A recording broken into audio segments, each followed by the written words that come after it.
Ladies and gentlemen, big hands, big warm applause, Bassem.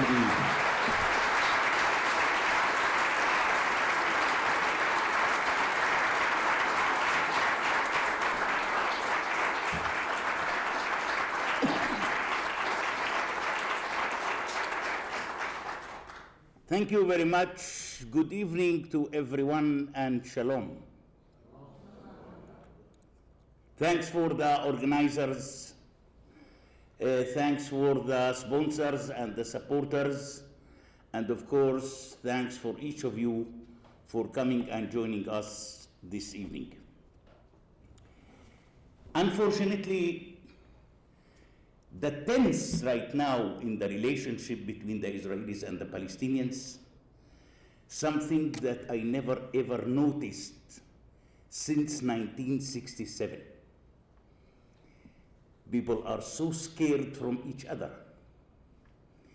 People don't believe that they can really continue living side by side. Everyone want to run away from the other. The Israelis right now in a big trauma from what's happened in the October 7th. I used to say that the October 7th already pushed the Israeli-Palestinian conflict backward for 50 years. We need 50 years right now to rehabilitate, to reconstruct, to reform what has been destroyed on the October 7th. I think that the Hamas proves to the international community on October 7th that they are a genocidal movement, that they are a brutal, barbaric terrorist organization. Since the Hamas occupied the Gaza Strip in 2007, we used to talk about these things. We used to warn the international community that this organization is going to destroy what the Palestinians are really trying to build. And that's unfortunately what's happened since the Israeli withdrawal from Gaza in 2007, in 2005. I think that the Hamas almost destroyed what remains from the Israelis. That's remind me when the Hamas start running from one TV channel to another TV channel by saying, if Israel will withdraw from Gaza, we are going to make Gaza Singapore.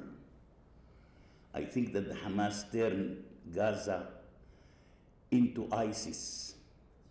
And sometimes when people try to compare between Hamas and ISIS, I used to say that probably ISIS more rational. Friends, I have a friend called Yusuf. Used to live in the north of the Gaza Strip in a city called Beit Lahia.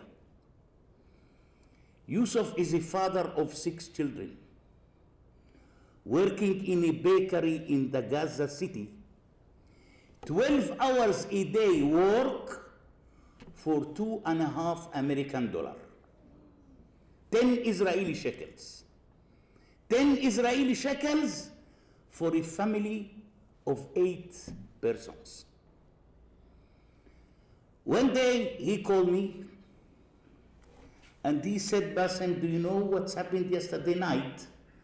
I said, really not. What's happened, Yusuf?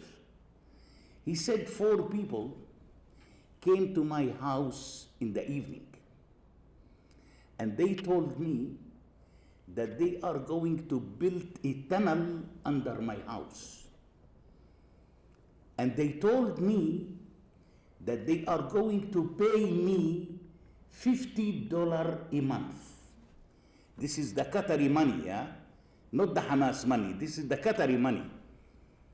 I said, yes, and what was your answer, Yusuf? He said, my answer was, Please try to build 4 tunnels in turn to give me $200. Look how these people not only using their people as human shield, but also using the poverty of their people. The poverty. They know that Yusuf need money to survive and to take care of his children. So the people in the north of Gaza knows very well that they are living above a huge stores of gunpowder. And when Israel at the beginning of this war start calling people to flee from the north to the south, Israel knows exactly what is hiding under those houses in the north of the Gaza Strip. But the Hamas sent their own policemen and they start pushing people back to their houses because Hamas wants to defend his terrorists and his tunnels by keeping the civilians in their houses. And this is unfortunately why the number of the killed people in the north was so high at the beginning of this war. The impression of the people in Gaza today that this war almost coordinated with some Arab countries. Some Arab countries reached the conclusion that the Israeli-Palestinian conflict will never ever be solved while the Hamas is still ruling the Gaza Strip. Let us put an end for the Hamas. Let us erase the name of the Hamas from the political map, and then probably will be much easier to reach a kind of peace between the two sides. This is the impression of the people. Because if we are looking to the Arab countries and any other country right now, I didn't see one country calling to stop the war. Countries are calling to increase the humanitarian aid to the Gazan people. Countries are calling for a ceasefire. Countries are calling for exchanging the hostages with Palestinian prisoners. But no one calling to stop the war. Even the ICJ, the International Court of Justice, they never asked to stop the war. Which means that the international community looking to this war as a legitimate war. And Israel looking to this war as its second war for independence. This is how things going on right now in the Gaza Strip. Hamas succeeded in the past 17 years to build over than 700 kilometers square of tunnels. 700 kilometers square of tunnels. We have two Gazas, the up Gaza and the down Gaza. We saw the tunnels, the luxury tunnels with bedrooms, with toilets, with kitchens, with hundreds of millions of cash money over there. What the cash money is doing in the tunnels? Are they making shopping there? Are there malls in these tunnels? Gaza right now without electricity. And the money that Israel confiscated from the tunnels can spend at least for the coming 6 months electricity on the Gaza Strip. But this is the corrupt leadership. This is the leadership which is acting according to a foreign agenda rather than to the Palestinian agenda. I don't think that the Hamas really representing the Palestinians. Now, while you succeed to build 700 kilometers square of tunnels, and you didn't able to build one shelter for your own people. One shelter to protect the children from the 5 wars that the Hamas already imposed on Israel. 5 wars. Thousands of people has been killed. What we really achieved from that. And then you are claiming that you are representing the Palestinians? And you are acting on behalf of the Palestinians? Who told you that? This is the tragedy. This is the real tragedy of the Palestinians. All the time I used to say that the tragedy of the Palestinians came from their own leadership, not from anybody else around the world. Israel is innocent. It came from their own leaders. If it is in the Gaza Strip or it is in the West Bank. Hamas is still calling and claiming victory on this war. After thousands killed, thousands injured, 67% of Gaza Strip almost destroyed, and we are calling it a victory. If our victories are going to be like that, imagine how our defeat is going to be. We heard recently about the employees of UNRWA who participated in the genocide on the October 7th. UNRWA right now admitted that only 12 of its employees participated in the genocide. I promise all of you that they were over than 100 employees. And which employees? They are not people who are dealing with stationery and cleaning the streets of the refugee camp. They are teachers, teaching mathematics and English language, running after the terrorists in the south of Israel to kill and to rape and to abduct. After the Hamas announced that any Palestinian will abduct an Israeli will get $10,000 for that. This is why the civilians start running in thousands after the Hamas terrorists. And now the people demanding their money from Hamas. Hamas didn't pay anything. Because there is no Qatari money transferred to Gaza right now. That's the tragedy. Now everybody is talking about the day after the war. What will happen? Israel said that it will continue controlling the internal security of Gaza and will continue observing the borders of Gaza. President Biden still dreaming in the two-state solution and the peace process and how to give Gaza back to the corrupt Palestinian Authority. Some European countries suggesting to find out some international organizations to start managing the daily life of the people in the Gaza Strip. I have a completely different solution for Gaza, by the way.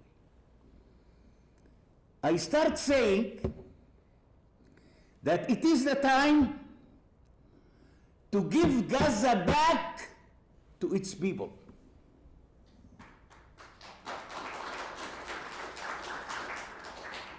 As you might know, 67% of the Gazan people originally are Bedouins. They escaped during the 1948 war from the south of Israel, from Beersheba, from Rahat, and all of those cities and neighborhoods. And Gaza Strip is divided to 5 different districts. In each district, you have a tribe. You have a big tribe. Let us give those tribes the chance to rule themselves by themselves. I think that it is the moment. I think that probably will be the best solution for the Gaza Strip, at least for the coming 5 years. We should have to try it. I just heard 3 days ago that Netanyahu start talking about this issue and start contacting the Egyptians to get some help from the Egyptians to impose pressure on those tribes to accept the job. We don't need Palestinian Authority. We don't need terrorist organizations. We don't need anything. We failed. We failed in all levels. Let us start from the beginning. And what's wrong with tribes? Tribes are ruling Saudi Arabia. Tribes are ruling the United Arab Emirates. Tribes are ruling the Kingdom of Bahrain. And they succeed. Let us start practicing such model of governance also on the Gaza Strip. I believe that if Israel will be able to provide an economic prosperity to those tribes will be able to provide a good security for Israel. This is the only way how to solve the issue of the Gaza Strip from tomorrow morning. It's not peace. It's not two-state solution. It's not a humanitarian organization. And I think that the first thing, as we are going to get rid from the Hamas, we also need to get rid from UNRWA as soon as possible.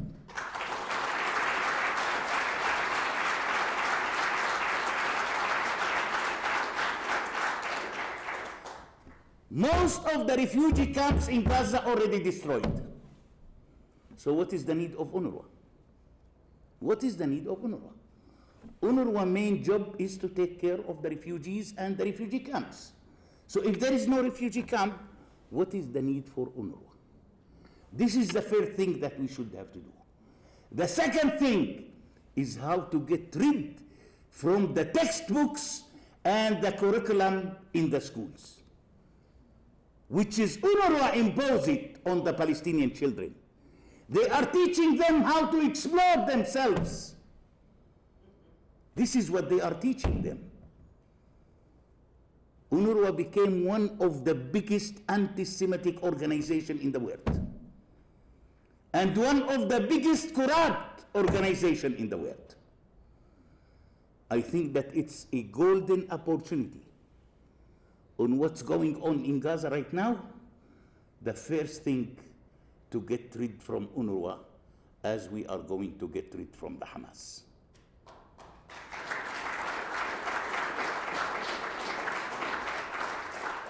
Now, if we move a little bit to the West Bank. The West Bank in a big disaster right now, economically. As you might know, we used to have over than 200,000 Palestinian workers only from the West Bank who used to enter every day to work in Israel and to come back.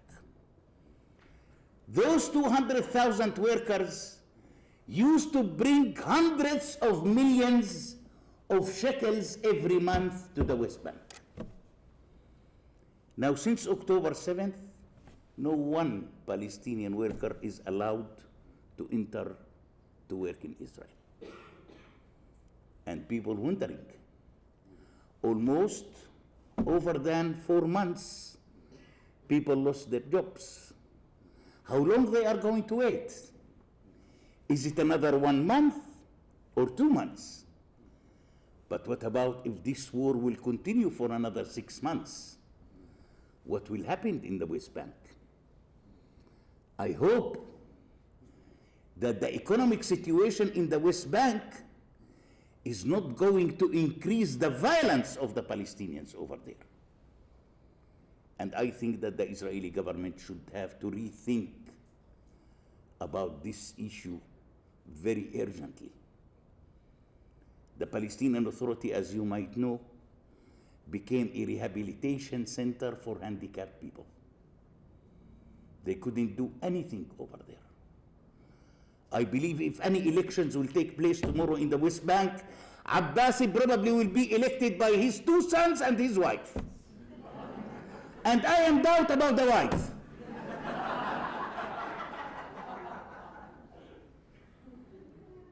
People lost the trust. People lost hope. Abbas is not a partner, neither to the Israelis nor to the Palestinians. He already built his own status quo on the Israeli-Palestinian conflict, which is no peace with Israel, no recognition with Israel, no normalization with Israel. That's exactly the strategy of Abbas right now, till he will die, and God knows when he will die. So I think that the situation is getting from bad to worse right now between the Israelis and the Palestinians. Recently, we saw how the people in Gaza start protesting, demonstrating from time to time, calling the Hamas to release the hostages. Because those Gazan people want to go back to their homes. Release the hostages. What we, the Palestinians, benefiting from holding 134 hostages by the Hamas. I witnessed on the October 7th when those pro-Palestinians in Sweden start celebrating the massacre of the October 7th against the Jews, considering it as a Palestinian victory. If the Jewish massacres will be considered as a Palestinian victory in the 21st century, this is the end of humanity. This is what these people should have to understand. And the one who should have to be blamed on the catastrophe that these people are making around the world are the governments. The governments should have to wake up and to be aware that those pro-Palestinians are going to be the coming terrorists in each country around the world. The second one should have to be blamed is the universities' administrations. Why to allow these people is such free hand to do whatever they want? Which freedom of speech you are talking about? Let me teach you what is the freedom of speech. Let me teach you what is the expression of opinion. Don't teach me, I can't teach you. These people causing damage to any kind of relationship between the people themselves. I was in several campuses in the United States. You couldn't believe students are afraid to enter to their campuses. Afraid to come to their campuses because 10 or 15 thugs holding the Palestinian flag, calling Israel killed 10,000 Palestinian children. I'm wondering if they counted them. How you reach such kind of number? We are in troubles. Sometimes I am feeling the conflict on the streets in New York rather than it is between Ramallah and Jerusalem. And I'm asking myself, what's going on here? the Americans don't have enough troubles to think about? Let us make intifada for them. This is a very important issue that I think that legislators, governments, universities should have to sit together and to find ways how to get out of it. Otherwise, all of those countries and the societies are going to suffer from these people. Let me stop right now and give you some time for Q&A. Thank you so much. Do you see anybody on either side, Palestinian or Israeli, that has the guts to sit down and talk legitimate two-state without fear of being assassinated by their own people? You are right. I think that this is something that I used to talk about it. That one of the major problems of the two sides is the lack of a leadership. Is a lack of a leadership. But let us take the Israeli side. And let us take Bibi Netanyahu. Show me who can be alternative to Bibi Netanyahu. Show me. Whom? Yair Lapid? Ehud Barak? Ehud Olmert? Who can be alternative? This guy knows exactly, in my opinion, what the Palestinians are seeking. Probably he is the only one who understood the Palestinians very well. And that's probably one of the main reasons why Netanyahu is against the two-state solution. Because Netanyahu understood already that not only himself against the two-state solution, but also the Palestinian leadership also against the two-state solution. What the Palestinian Authority is really in favor for, they are in favor for three-state solution for two people. Because the Hamas used to defend its own Islamic emirate in Gaza, Abbas defending his own empire in the West Bank, and the State of Israel. This is how we are living since the Israeli withdrawal in Gaza in 2005. And looks like that everybody is so satisfied with his own. So why Netanyahu should have to support the two-state solution while he knows that the other side is totally against it? So I used to say that probably the Israelis and the Palestinians still need another 2 or 3 generations. Probably after 2 or 3 generations, charismatic leaders will be born. Powerful leaders will come out, and then maybe we will have some hope that the Israeli-Palestinian conflict is going to be solved. But now, just forget it. Thank you. I have 2 questions, actually. You referenced the Bedouin tribes, and that being an alternative that I've heard a little bit about, but not much. And I'm wondering if you could speak a little bit more about whether these tribes, like prior to October 7th and even like in the last 50 years, what role they're playing in society in Gaza? Are they in some informal way? Do they have informal governance systems? I'm just curious as to what that looks like. So that's my first question.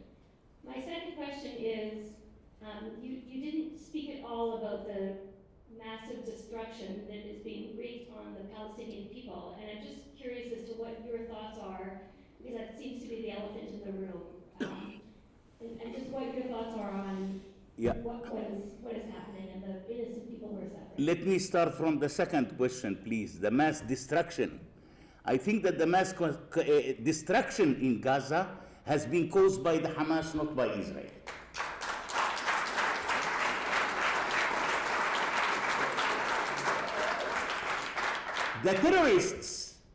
The terrorists who used to hide themselves behind the civilians are the one who caused the destruction in the Gaza Strip.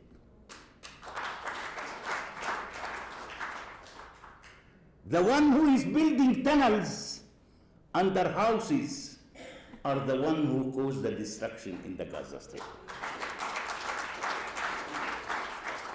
The one who is hiding his weapon in the mosques, clinics, hospitals, churches is the one who caused the destruction in Gaza Strip. That's the answer for your second question. Towards the tribes, those tribes exist. And those tribes are keeping themselves in each city of the Gaza Strip since 1967. The Hamas, after their occupation to the Gaza Strip in 2007, they never ever tried to touch the tribes because they know that the tribes can make massacres in the Gaza Strip. By the way, most of those tribes has their own weapons with themselves.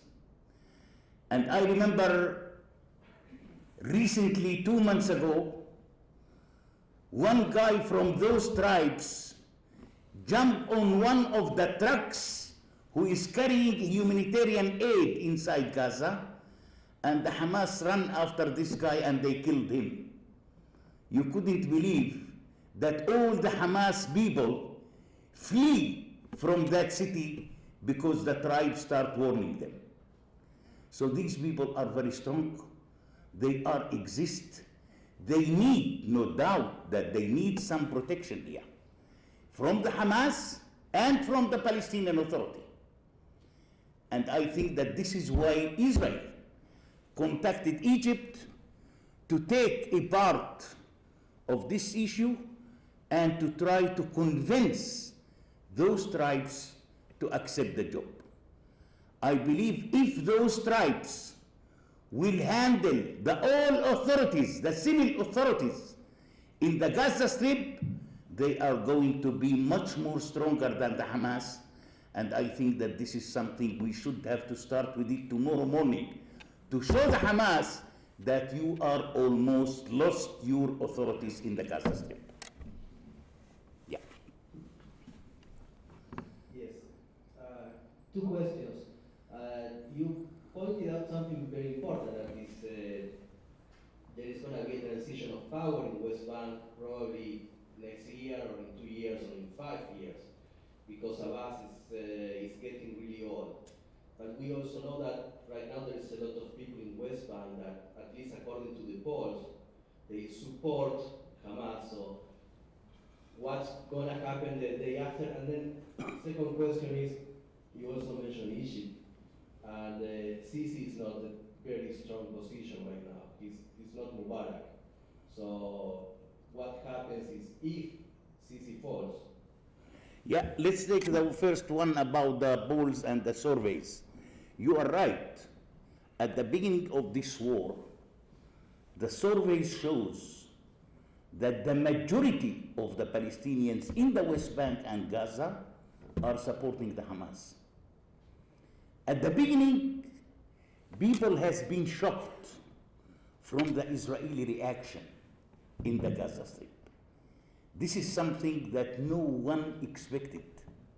Even the Hamas themselves never expected. This is what I used to say, that Hamas this time, on October 7th, they completely miscalculate what they are doing. They miscalculated. They thought that it is another 1 week or 2 weeks of fight, then moderators will interfere, then ceasefire will take place, and bye-bye London. This is not happened. Never happened.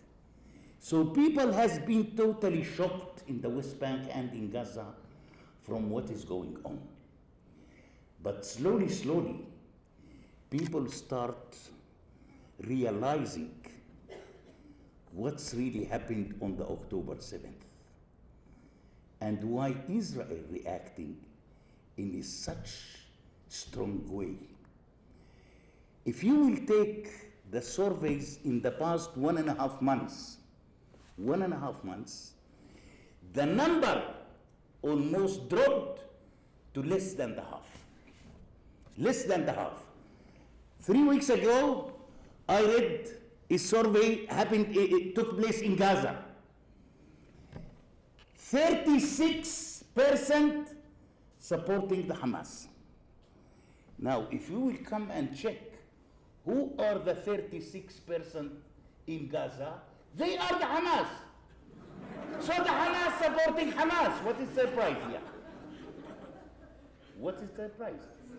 But in the West Bank, I think that the people start waking up also, start waking up towards their own economic situation by saying, if we will continue supporting the Hamas, Israel will never ever accept us back to our jobs. Then what we get from the Hamas? Let us keep silent, let us keep quiet.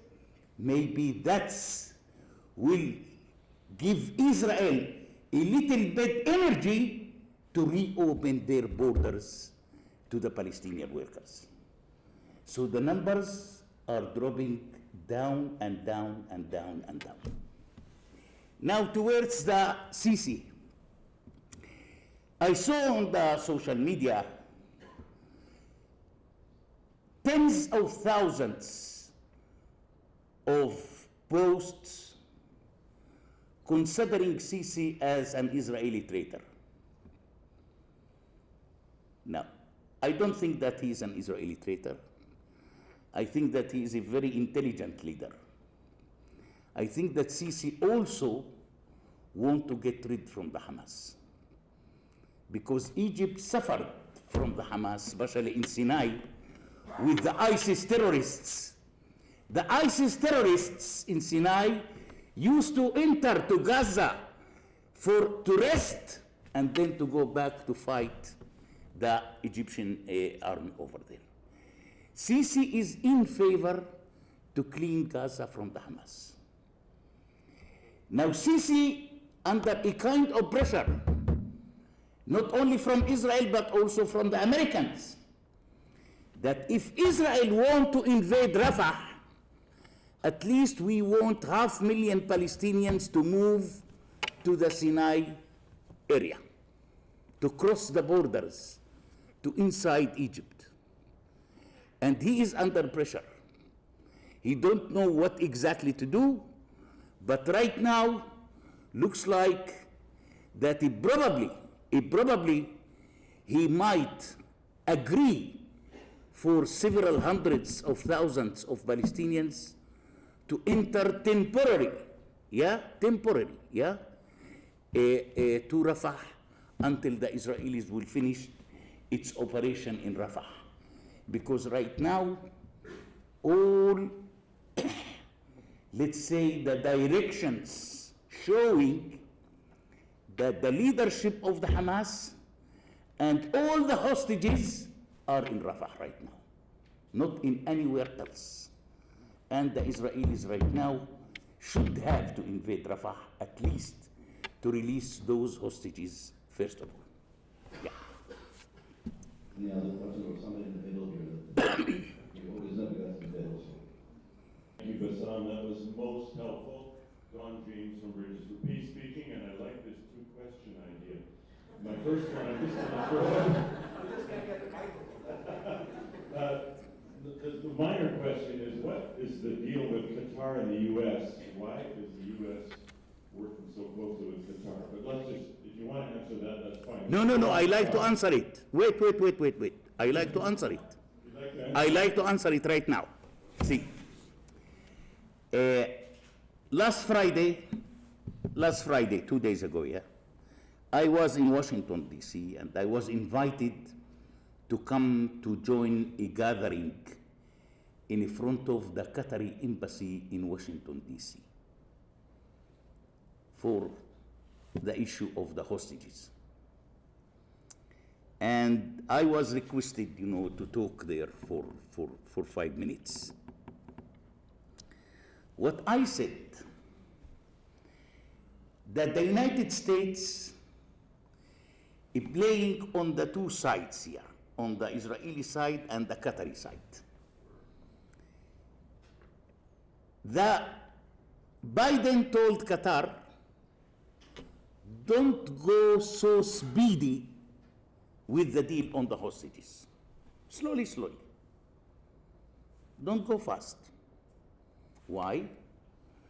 Because Biden told Netanyahu that I want guarantee for two things.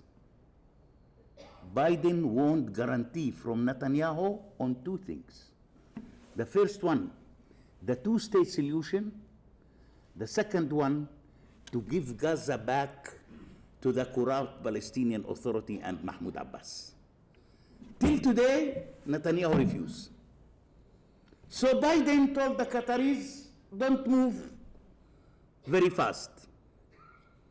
And this is the game that the United States is playing right now.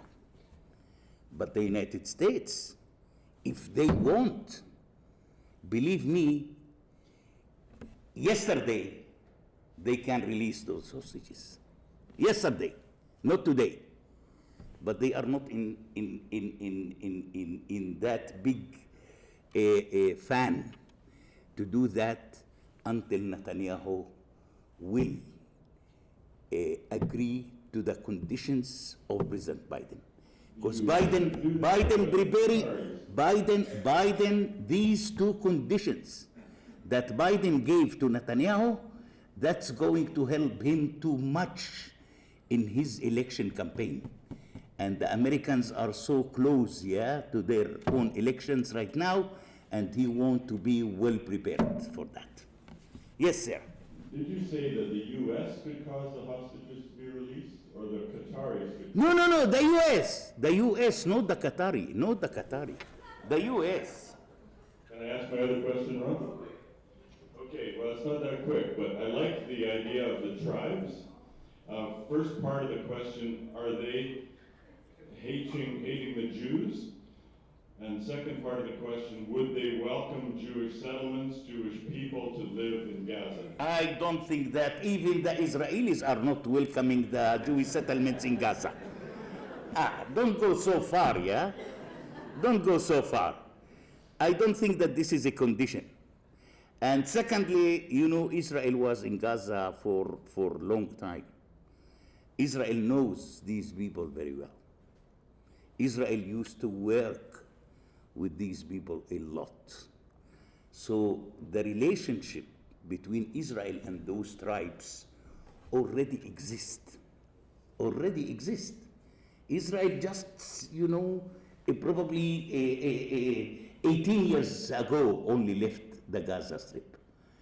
Still, Israel has its own relation with those people. Israel knows these people very well, and I believe that Israel even trusting these people. Yeah. Thank you for your presentation.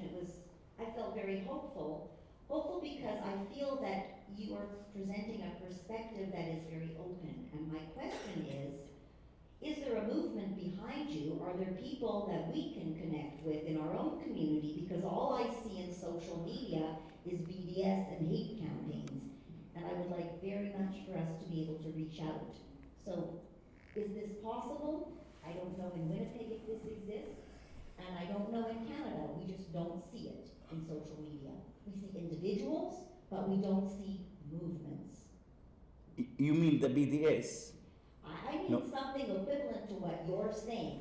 No, listen, I am not, I don't have any movement behind me, and I don't want any movement behind me. I am a person who is slowly losing the trust with movements. First of all, I am very happy that I am living in the West Bank in Jericho, which is 100% under the Palestinian Authority jurisdiction. I'm very happy that I have friends, but also I have enemies.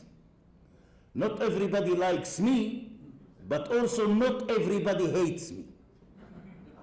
So I am in the middle, feeling that I am in the middle. Secondly, I am a person who served the Palestinian cause for 28 years, searching human rights violations against the Palestinians. It started under the Israelis and ending it under the Palestinian Authority. People knows me, and people trying to show a kind of respect. When they are against, but they can talk to me, they can argue with me, but people never ever try to threaten me or even try to kick me out from their area, and I am feeling really very good, very safe. Sometimes I used to say that I am feeling more safe in Jericho rather than in Los Angeles. Yeah.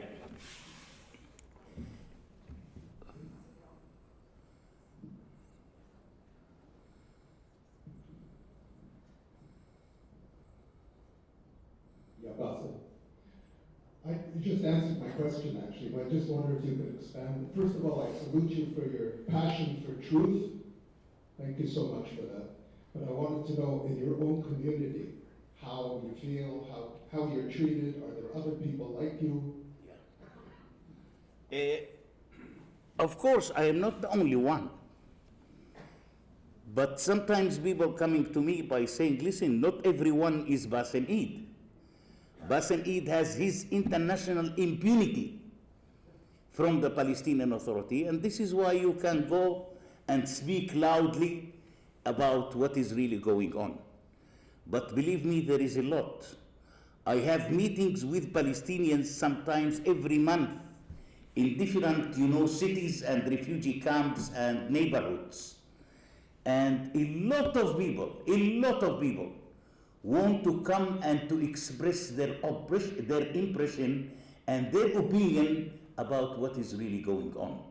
So people slowly start waking up and start realizing what are the facts on the ground here.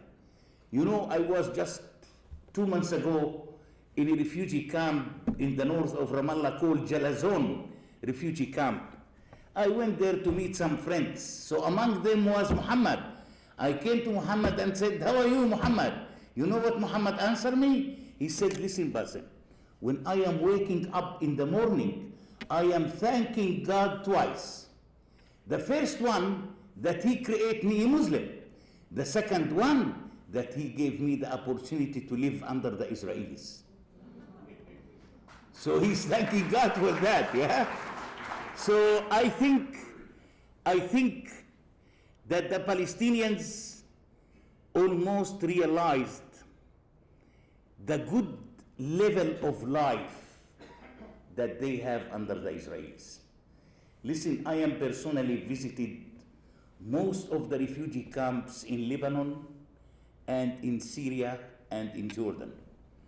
You couldn't believe which disasters are taking place in the refugee camps over there. You couldn't believe. So I think that the Palestinians knows very well what they are doing and how they are doing. And today, before, let's say, the October 7th, we used to have 20,000 Palestinian workers smuggling from the West Bank to inside Israel to work. Why they are smuggling? Because the monthly salary, the average monthly salary in Israel is 9 times more than the Palestinian Authority. 9 times more than the Palestinian Authority. So everyone wants to work in Israel. No one wants to work in Ramallah or in Nablus or under the Palestinian Authority. If you look to the Palestinian security forces, the policemen as an example, you couldn't believe that his monthly salary is $500. $500. In Israel, you can earn $2,500 a month. That's a huge difference here between there and here. So I think that the Palestinians knows exactly what is going on, and I don't think that there is one Palestinian in the West Bank who would like to live in the Gaza Strip tomorrow morning.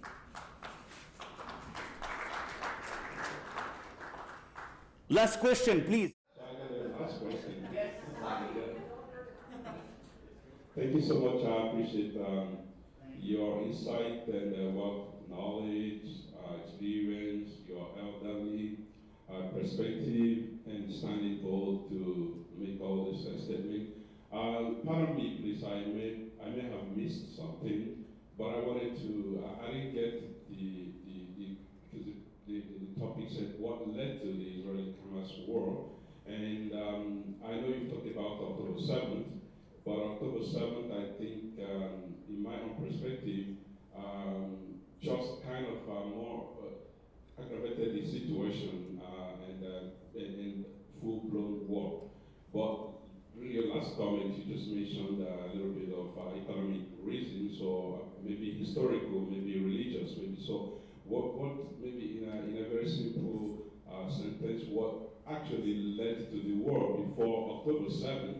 And you also mentioned that how people, universities and cities, young people are waving flags and coming for protests. And one of the narratives being pushed so much that made a lot of people to kind of overlook the atrocity of October 7th was that the issue of occupation, and be pushing this narrative so much that people began to even come out in thousands to protest. So what in actual fact led to this war? And what about this issue that young people are even being misled by the narrative of occupation? Okay, I got it. Thank you. What I want to tell you that what's happened in the October 7th is just probably the third of the plan. The plan was much bigger. The plan was to invade more and more invasion to inside Israel by the Hamas.